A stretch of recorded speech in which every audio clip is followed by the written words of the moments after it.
out-heal you. Even though Poison Shiv is a really good item, it's picked up on a lot of carries.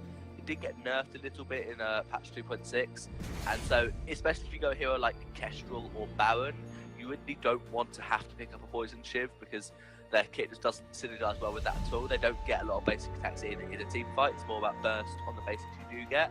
So they're going to go for the Adagio. We haven't seen a lot of Adagio, but being the only healer left on the fold, it's not a bad decision. You know, you can't be out-healed by anyone because there's no other healers left. So there were a few counters to Adagio. Crawl is good. Glaive works very well because if you can stun Adagio out of his divine intervention, that's really effective. And that Glaive pick, as well as the Adagio, they're both good flexible picks.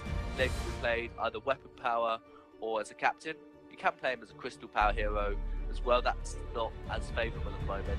And Adagio similarly can be captain or can be a crystal power laner. And a Vox band is pretty standard, so no one wants to give away what they want to play yet. Lots of flexible options for both teams. I think a Baron might be banned out here for the second rotation. Yeah, it might make sense to ban Baron. He's quite hard to counter. They're actually going to ban Idris, one of the Baron counters. We've seen a lot of emphasis on Idris. He's so strong at the moment. Generally weapon, obviously, can go crystal. People don't tend to prefer Idris. Idris is a bit harder to play, and it takes a lot more time to do a lot of damage. Weapon Idris generally starts dealing a lot of damage around 2 items. That's his major power spike. And they could go Baron here. Idris, there were still a couple of Baron counters left. The Black Feather's really good against him. We saw Crystal Ringo attempt to counter Baron. It's not easy to do. They're going to go for Samuel. You've noticed, you said earlier, we haven't seen a lot of Samuel in general. Do you think this is a smart pick to possibly force that Glaive as the carry or as weapon power lane? Actually, I just like how the Samuel is more of the guy who can just kite into the games, kite into the fights, and this could be a good setup for the Glaive as well. Not really sure what's the matchup here against the Adagio, but this could be a good follow-up, maybe into an Arden.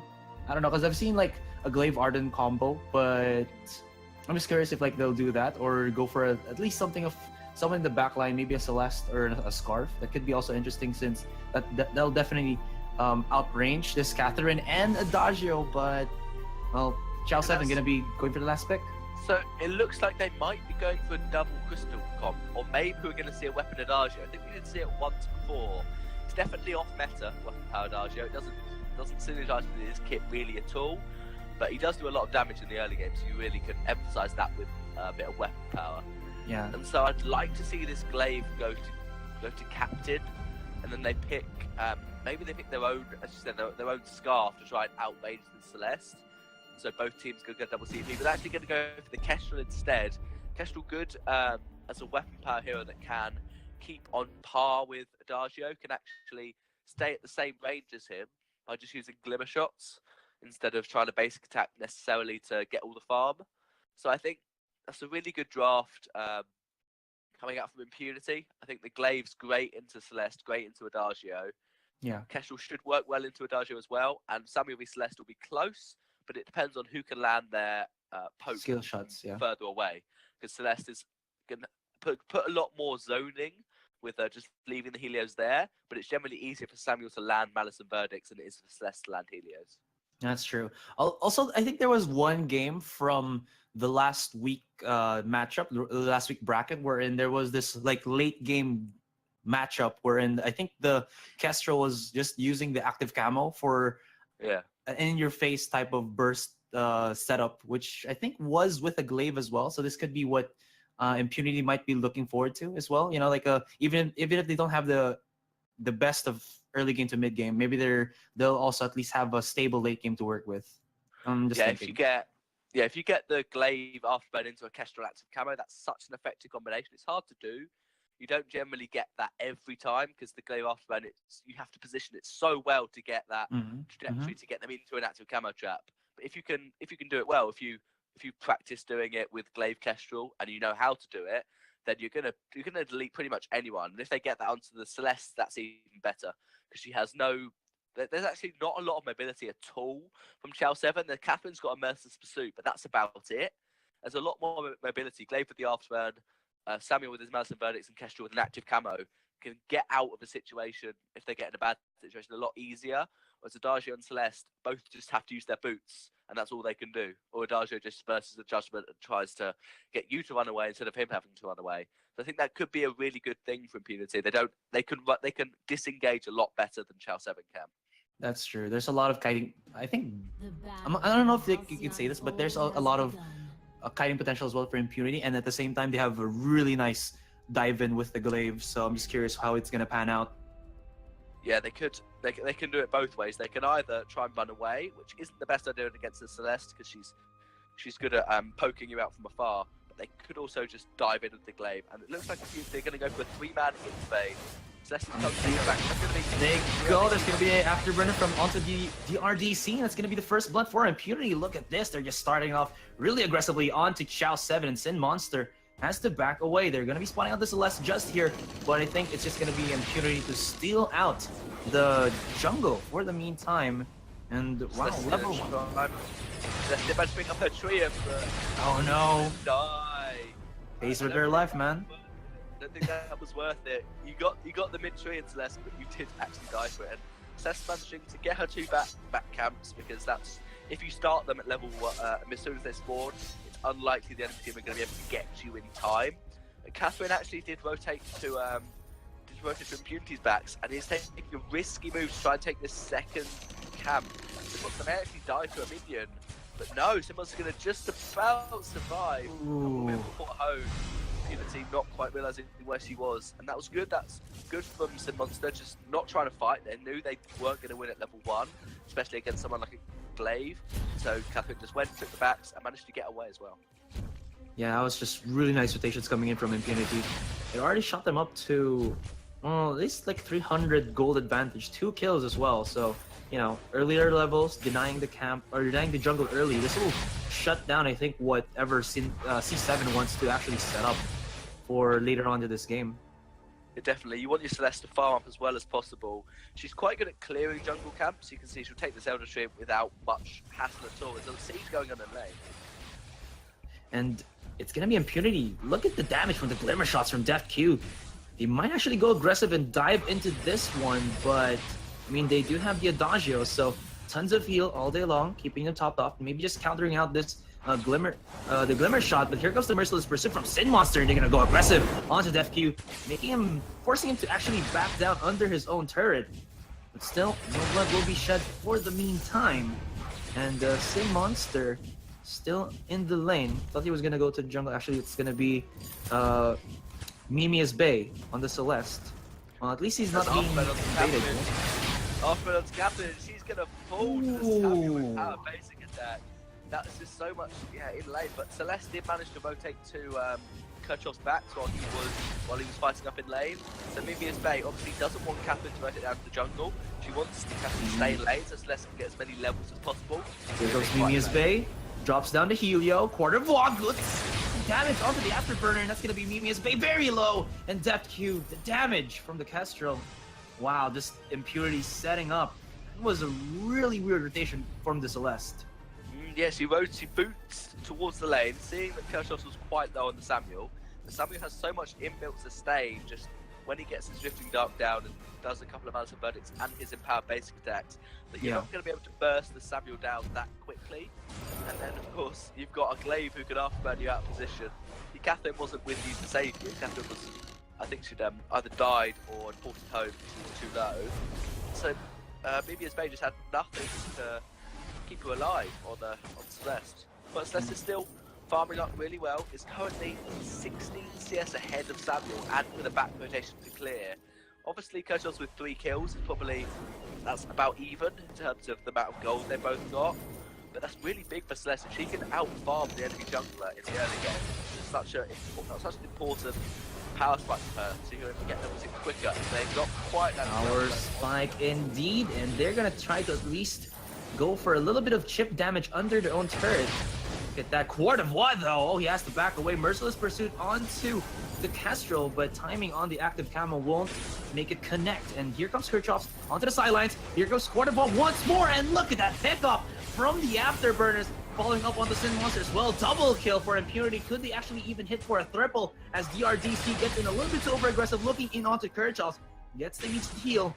but he was just an inch away from this, literally almost being connected with a glimmer shot, and they might go for the dive. Quarter ball looks so greedy into this one. Might be greedy, but just gonna take the time.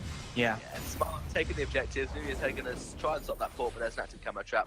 Maybe they're not quite gonna walk into that active camo trap. A bit too smart for that, and that's really good for Impunity. They are obviously slightly behind on the farm on Kirchhoff's, but he's got 4 kills now, and they got the first target. So they are actually about 2k gold ahead. That's mainly down to Kirchhoff's rotating up the lane constantly just to keep pressure on this Adagio, try and either kill him or push him so far back that they can push the objective.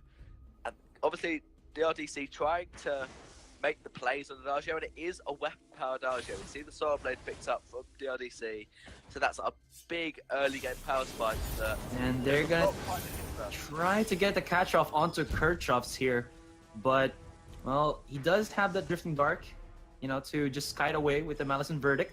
Water Boss should be spawning out Sin Monster right here, and DefQ might be in a bad position, although he still has the active camo, so he will be able to get away, but that might leave Water Boss to dry out here. See Kirchhoff setting it up. Look at the damage from DefQ once more, and that's gonna be a Solar Storm to actually miss. It's not gonna hit his mark, and Mimius Bay is not in the range of his base. He's gonna try to run away. The Flare will spot him out, and this is gonna be a little bit of a Clown Fiesta looking to just chip around. 1 shot, 1 kill, and an ace. The late ace for Impunity.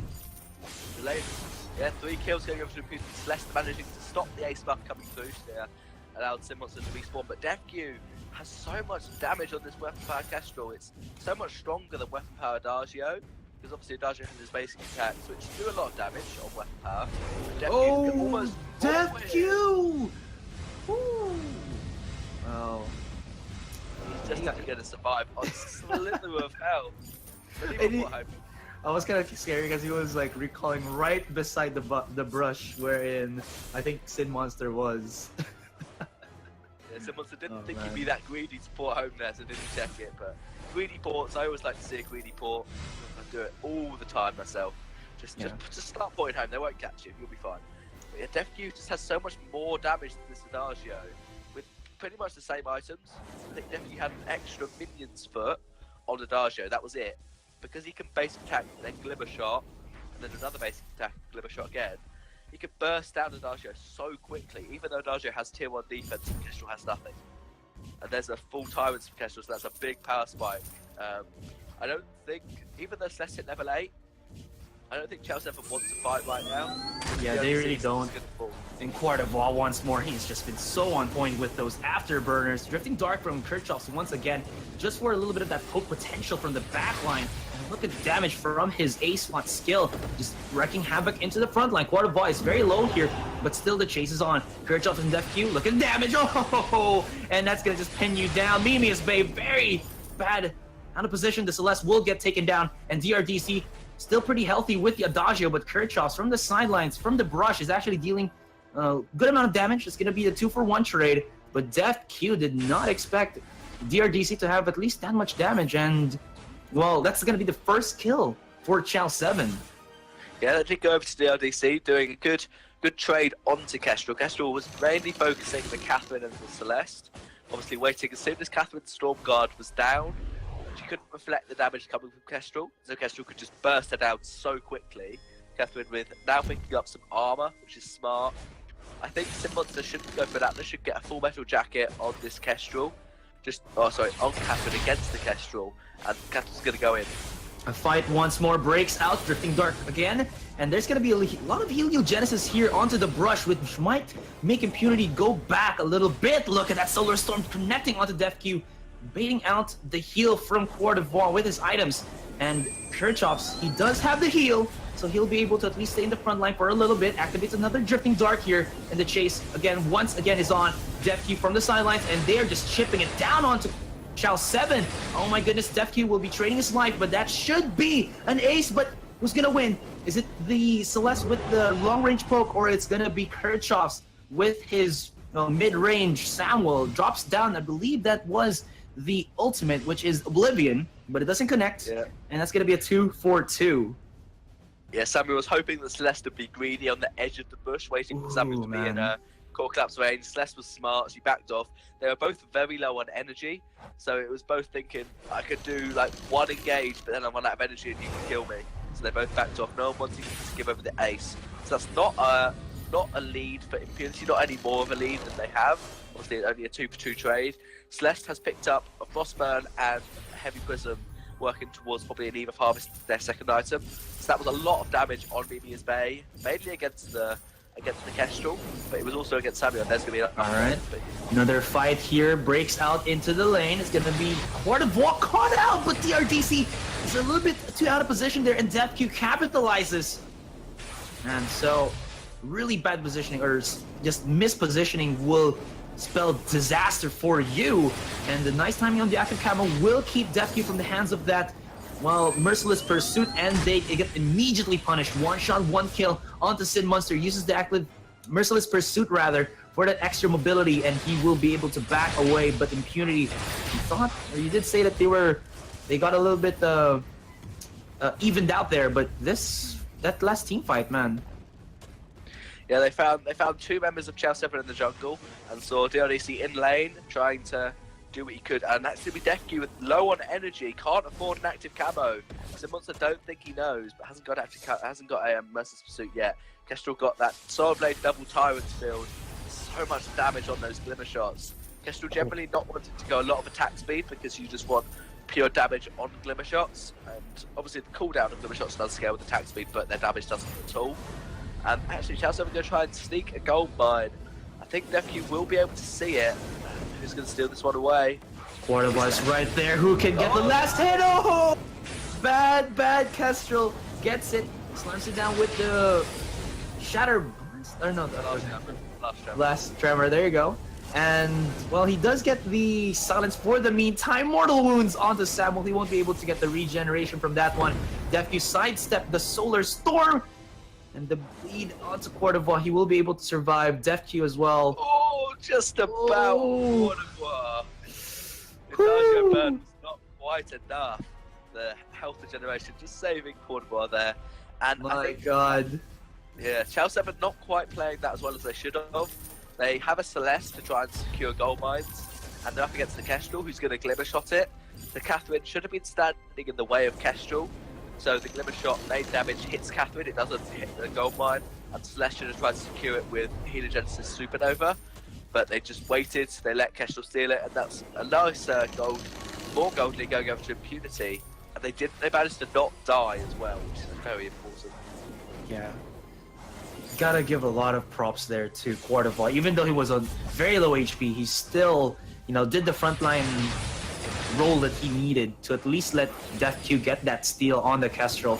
And now C7 actually gonna be playing on a very choke-heavy positioning, and they might actually take quite a bit of free damage, and that's gonna be the case. Quarterval seeing Sin Monster go very low, dives in, but at the same time, that is a Catherine, does have the Storm Guard for the tanking ability, goes in once more with the Blast Tremor, gets a silence off, but pays with his life. Solar Storm as well to connect from Mimi's Bay, but the fight has actually passed its prime, and that's going to be Impunity showing the better, I guess, poking strat or poking showcase right now. But oh, Kestrel gets caught out. That's going to be Mimi's Bay going to fall as well. Who's going to get this one? Obviously, it's going to be Darjo. Yeah, should be.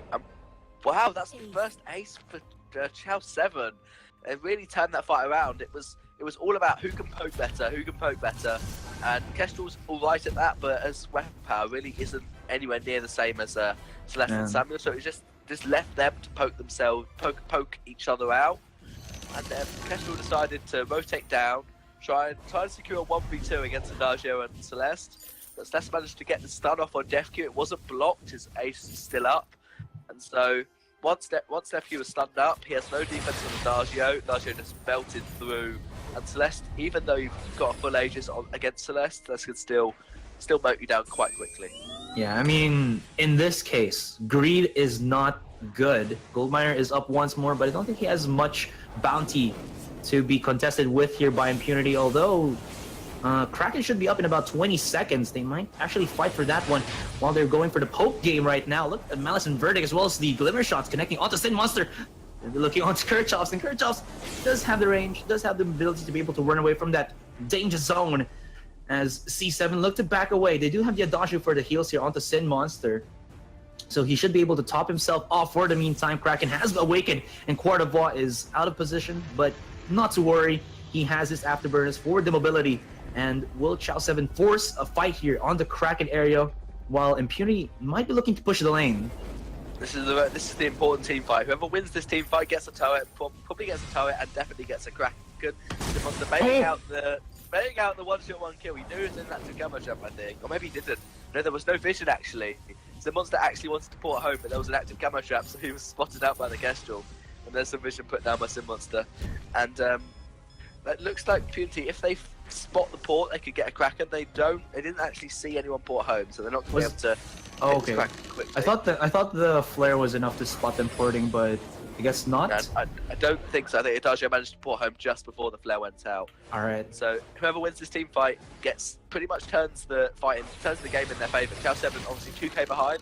That could all Sin turn out Monster with a is team fight. fearless. Look at how aggressive he is, just going in, and that's going to be Quart d'Ivoire baiting himself out onto Sin Monster, and Adagio DRDC kind of having a little bit of difficulty who actually target here. It's going to be the Kestrel, is it going to be the Samuel or the Glaive, and that actually puts him very low right now, and active camo will chase him, and DefQ shuts him down. Mimius Bay, even though he has full HP, this is a very, very squishy Celeste, although the Solar Storm breaks it down, and DefQ as well as Quart d'Ivoire super low in HP. DefQ, can he do it? Yes, he does! DefQ. And that's gonna be the ace, possibly even the Kraken as well, and oh my goodness, that was so close! Well played, DefQ. So that's basically Solar Storm to secure the kill on Samuel, and almost picking up Kestrel by herself. Obviously, with that Eve of Harvest, just if you're a little bit low and you put a Solar Storm down and get massive damage on it, you're just going to have so much heal. Sin Monster's not going to get that. There's a Glaive, there's a Kestrel. He's worth a try. Obviously, you can reflect damage, but Sin Monster is going to be spotted and is in a bad position. There's the Stormguard trying to keep him alive. Oh, you can try and get this anyway. If you haven't got your Stormguard up as a Catherine, you just died to Kestrel so quickly. Kestrel with that, just so much damage on that build. The piercing spear just try and pierce through any armor you might have, and Ciao 7 basically have to give away this first turret. They're 2v3. Yeah, I mean, wow, I just can't believe that Mimius Bay almost getting that clutch for Ciao 7. Although it wasn't enough Impunity, able to get themselves a bit of an advantage here with the Kraken, and Mimius Bay might get caught out here for the meantime, but the turret shall be the prize that Impunity are looking to set their eyes on. One shot, one kill. Will connect once again onto Mimius Bay. Quart d'Ivoire is super low in HP, but they have left the Kraken a little bit too uncontested there. And of course, he has been pretty good with his Solar Storms, and that's going to be the case once again. DefQ, though, going to be putting some poke damage onto Sin Monster as well, DRDC, but he might pay with his life here. Nice connection onto the stun. And Sin Monster, timing with a Storm Guard will keep him alive. Yeah, and that would just be 2 turrets for the Kraken push. For Impunity, they're going to be happy with that. Generally, if you get the choke point turret down, you're normally quite happy with the Kraken push, because that turret's so important for team fights. If you can push the enemy back to their choke point and they have a turret there, you basically have to back off because they have such a strong position. Yeah. Impunity going to be happy with that, and just going to back off now. I'd like to see maybe a tension bow on Kestrel, but she might actually go for the Bone Saw as a last item. We haven't seen Bone Saw a lot at all, because of the normally see Celeste looking like she might go 4 damage items. The RDC looking similarly to go 4 damage items, so they haven't got any weapon power defense for Kestrel to shred through with a Bone Saw. And so it's just going to be both positioning, and DefQ might be caught out. Yeah, he uses the block, but that'll put Kirchhoffs in a very bad position. DefQ super low and is going to be taken out by the slam down of Sin Monster. Break it down once again, pushes back with the afterburner. And even though there is, we do see that the Kraken did break down 2 turrets, there is still a point wherein C7 are not far behind in terms of the overall team gold, and Quart d'Ivoire trying to back away once again, puts Kirchhoff in a very bad position, and Ciao 7, this might be their stride, or rather they have found their stride to maybe break down the second turret, looks for a third, although they're going to be backing off as they are somewhat low in HP. Yeah, Sim Monster actually used the fountain to keep himself alive because he dived on the turret and took a lot of turret shots. Yeah. So that they don't have fountain. I don't think Impunity know. So they're just gonna just gonna pop some vision, try and set up his own vision on Kraken, who is now respawning. I'm sure Kato will have that fountain when the next team fight breaks out. Ciao 7 aren't gonna look for a fight unless that fountain is available. There's a breaking point of Nagio, so these elongated team fights, the ODC, if he manages to get poked maybe onto quarter bar, will really deal so much damage. Will be almost comparable against Kestrel if the ODC can get in the team fight and get some poke down as well as Celeste. Yeah, they still have to be very careful, like you said, of Mimius Bay. He's been so good with those Solar Storms. And in terms of poke, nothing to be trifled with. Also, Cordovan way out of position here as Kirchhoffs and, well, I believe Def Q were still trying to find their positioning. They do spot out Spin Monster in a very awkward situation, and they will chip him down to very low HP, but that goes the same with Cordovan here. And, well, hell break loose as both teams are looking for that opening. It's going to be damage into the lane, and they see Sin Monster super low. That's going to be Def Q with the boost, looking to actually get the one last shot off, and Mimius Bay as well as DRDC will not be able to contain this guy. At least the Solar Storm does come out from Mimius Bay. A couple of Heliogenesis might be able to put this back into the hands of Ciao 7, but that's not going to be the case. One shot, one kill will miss his mark, but Cordovan, he knows where Mimius Bay is, but can he actually finalize it? Heliogenesis just dropped down, but Def Q, yeah, he will, he will. He just runs in and think you're dead. My goodness. That is Mimius Bay playing so well on that Celeste. Yeah. Using the Solar Storm and the amount of sustain he got from Eve of Harvest. He went up about a third in health, doing so much damage on that Solar Storm, and just Eve of Harvest sustaining you up for more damage you do. This is a mighty game. Yeah. DefQ is trying to get the minions to take the turret. The ODC has these boards, but DefQ has too much damage on the Vayne. Nothing the ODC can do, and that is first merge going down. That is game 1 going over to Impunity. That was just overall. I thought Ciao 7 weren't really in a backhand. Like, there was never really a huge amount of lead for Impunity. It was just that their positioning and